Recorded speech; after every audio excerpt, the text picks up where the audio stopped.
Сәлем достар, мен сіздермен бүгін жөтелді қойдыратын, үй жағдайында жасалатын қоспаны дайындайтын боламыз. Менімен бірге болыңыздар, лүпіл басыңыздар, пікір қалдырыңыздар және жазуды ұмытпаңыздар. Ең бірінші бір бананымызды алып, оны езіп аламыз. Мен бананды ашып қойдым.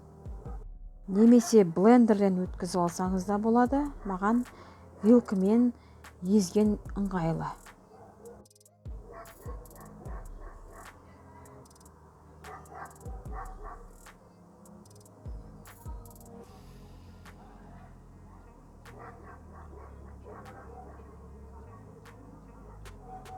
Және бұл езбенің үстіне бір лимонымызды сығып шырынын құямыз.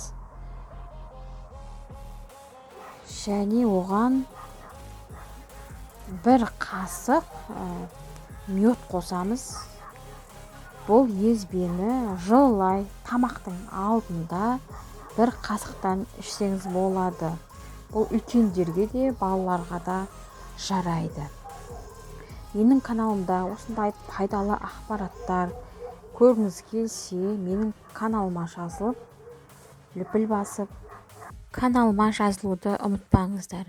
Және каналдан әртүрлі пайдалы ақпараттарды көре аласыздар.